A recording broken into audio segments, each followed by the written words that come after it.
नमस्कार. अंजली स्पेशल चॅनलमध्ये मी अंजली सर्व मैत्रिणींचे स्वागत करते. आज सर्व मैत्रिणींना डायरेक्ट कपड्यावरती फोर्टक्स ब्लाऊजची मी आज कटिंग दाखवणार आहे. या ठिकाणी बघा सर्व मापं लिहून घेतलेली आहेत. हा जुना ब्लाऊज आहे. तर आपल्याला जुन्या ब्लाऊजची पण मापं बघायची आहेत. पूर्ण उंची 13.5 आहे. या ठिकाणी बघा जुना ब्लाऊज कसा आहे तर तो पूर्ण आपल्याला आधी उलट करून घ्यायचा जो सरळ आहे आणि त्यानंतर आपल्याला मापं घ्यायची असतात. तर याच्यात सर्व चेक करायचं पहिले, की त्यांनी कसे आहे, काय आहे, किती मार्जिन ठेवलेली आहे, गळा बरोबर आहे का, मुंढ्यामध्ये बरोबर आहे का, कुठे पहिलाचा ब्लाऊज कुठे चुकला आहे का. तर या ठिकाणी बघा एका मुंड्यापासून दुसऱ्या मुंड्यापर्यंत अशी घडी बघायची. तर या ठिकाणी 19 आहे. तर या ठिकाणी बघा आपण याच्या निम्मे छातीचा चौथा भाग तर या ठिकाणी बघा 32 छातीचा ब्लाऊज आहे आणि 3 इंच जास्त आहे. तर आपण जे शिलाई मार्जिन घेतो 1.5 इंच तर या ठिकाणी बरोबर 19 आलेला आहे. आता पुढील गळा या ठिकाणी या पद्धतीने बघायचा. पुढील गळा 6 आहे. मागील गळा 8 8.5 येतो. थोडासा टेप इकडे तिकडे होतो पण आपण मापं टाकताना व्यवस्थित टाकायची. या ठिकाणी बाही उंची 9 आहे. आता आपल्याला काय आता आपण गळा उंची घेतली. आता आपल्याला मोंढा, कमरघेर, दंडघेर हे सगळे मापं लिहून घ्यायची. ते तर ब्लाऊज पूर्ण झाल्यानंतर आपल्याला पाहायचं असतं. आता आपण डायरेक्ट कपड्यावरती ह्याची फोर्टक्स ब्लाऊजची कटिंग करणार आहे. तर सगळी सविस्तर माहिती देणार आहे. तर व्हिडिओ शेवटपर्यंत बघा. जे कोणी नवीन आहेत आत्तापर्यंत सबस्क्राईब केलं नाही त्यांनी सबस्क्राईब करा. आणि आता आपण मार्किंग करायला सुरुवात करू. पूर्ण उंची 13.5 आहे.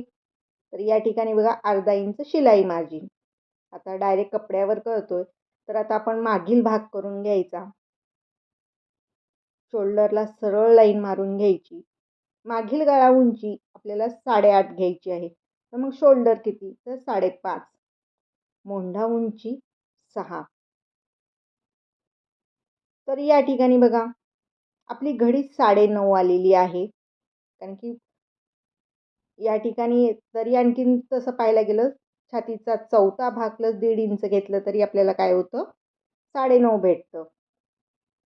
पर कमर घेऱ्याला पण तेवढेच घेतले आणि साईडनी एक लाईन मारून घ्यायची.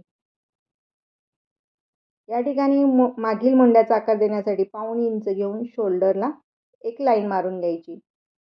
इथून 1.5 इंच.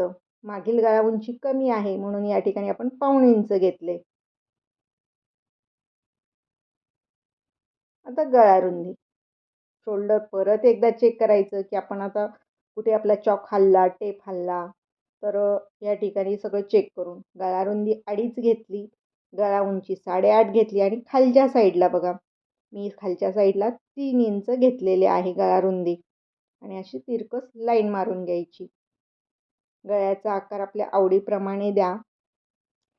मी या ठिकाणी जसं कस्टमरने आपल्याला दिलेला ब्लाऊज आहे त्यानुसार मी या ठिकाणी शिवते. फक्त आपल्याकडे आपल्या पद्धतीने कटिंग करतो. गळ्याला उतार दिलाय 1/2 इंचाचा. आता तुम्ही म्हणसाल गळा उंची तर कमी आहे तर उतार का दिला? म्हणूनच आपण फक्त 1/2 इंच दिलेला आहे. तर ब्लाऊज व्यवस्थित बसला पाहिजे, परफेक्ट बसला पाहिजे, शोल्डरला उतरला नाही पाहिजे. लूज जरी असला तरी आपला ब्लाऊज उतरणार नाही. आता हे कटिंग केली. आता गळासुद्धा आपण कट करून घ्यायचा.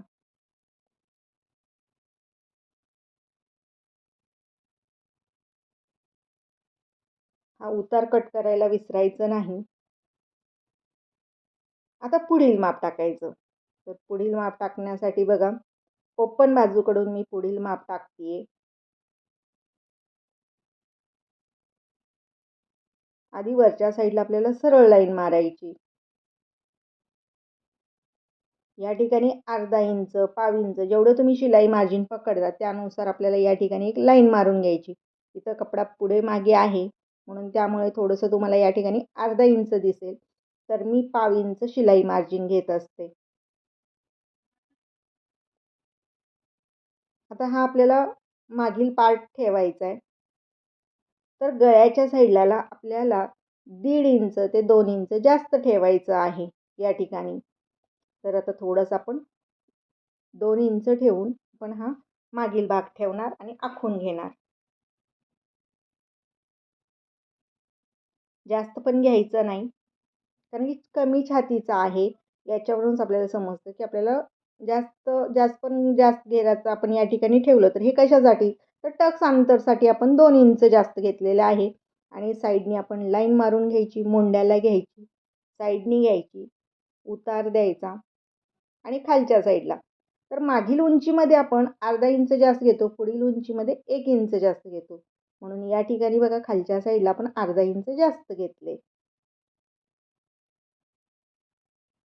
आणि तो जोडून घ्यायचं. आता आपण मागील भाग साईडला ठेवूया आणि पुढील मापांची मार्किंग करूया. परत शोल्डर चेक करायची की पुढे मागे तर झालं नाही ना. मग गळा रुंदी परत 2.5 घेतली. या ठिकाणी पुढील गळा 6 आहे आणि जसं आपण खालच्या साईडला 3 इंच मागच्या साईडला घेतलं तसं पुढच्या साईडला पण घ्यायचं. यामुळे ब्लाऊज व्यवस्थित छातीमध्ये बसतो, मोंढ्यामध्ये ताणत नाही. काही काही महिलांना मोंढ्यामध्ये ब्लाऊज काचला जातो. तर त्यासाठी या ठिकाणी पहिल्या हुकला सुद्धा टाईट होतो. तर त्यामुळे आपण त्या ठिकाणी 3 इंच घेतले. आता पुढील मोंढ्याचा आकार देण्यासाठी परत एकदा शोल्डर बघायचं, कारण की मागील मोंढ्याच्या आकाराला आपल्याला टच झाली लाईन. तर थोडंसं पाव इंच टेप हलला होता. तर या ठिकाणी बघा पुढील मोंढ्याचा आकार देऊन घ्यायचा. आता आपल्याला टक्स उंची घ्यायची. टक्स उंची छातीचा चौथा भाग 8 त्याच्यात 1.5 इंच जास्त म्हणजे 9.5 आणि इथून आपल्याला छातीचा 10वा भाग घ्यायचा. तो असा पॉईंट करून घ्यायचा. आता खालच्या साईडनी बघा आपल्याला 2 इंचावरती लाईन मारून घ्यायची. तर ही आपण क्रॉसपट्टीची लाईन जी आपण मारत असतो तर ती. पण या ठिकाणी आपण क्रॉसपट्टी घेणार नाही. फक्त मी तुम्हाला दाखवते क्रॉसपट्टी आपण सेपरेट करणार. आता हे टक्स पॉईंट घेतलेला आहे. त्याच्यानंतर या ठिकाणी बघा आपल्याला 4 टक्सची मार्किंग करायची. तर प्रत्येक छातीनुसार या ठिकाणचं अंतर वेगवेगळं असतं. मग 1, सव्वा, दीड, पावणे 2, 2, सव्वा 2 असतं. तर ते सुद्धा तुम्हाला व्हिडिओ बनवून दाखवला जाईल. तर किती मैत्रिणींची इच्छा आहे की या ठिकाणचं अंतर तुम्हाला परफेक्ट पाहायचं आहे. तर त्यांनी कमेंट करून मला नक्की कळवा. मी तुमच्यासाठी खास व्हिडिओ बनवला जाईल. या ठिकाणी बघा 1 इंच वरती घेतलं आणि तिरकस थोडीशी मधल्या टक्सला जोडून दिले. त्यानंतर गळ्यापासून आपल्याला ही जी आपण 2 इंच वाढवलेले आहे असे तिरकस जोडून घ्यायचं. आता हे जे 2 इंच आपण वाढवलेलं आहे तेच आता अंतर आपल्याला 1-1 इंच या ठिकाणी घ्यायचं आणि असे त्रिकोणी टक्स घ्यायचा. 4 टक्समध्ये फक्त मधला टक्स असतो जो क्रॉसपट्टीवरचा तोच मोठा असतो. बाकीचे फक्त पाव इंचावरती असतात आणि जास्तीत जास्त घेतला तर मोंढ्यामधला मोठा टक्स असतो. तर या ठिकाणी आपण 4 टक्सची मार्किंग केली.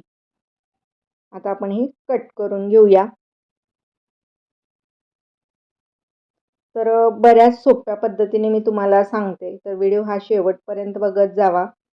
आणि ज्या कोणी नवीन आहेत आत्तापर्यंत सबस्क्राईब केलेलं नाही त्यांनी सबस्क्राईब करा. असेच तुम्हाला कटिंगचे, शिलाईचे व्हिडिओ पाहायला भेटतील.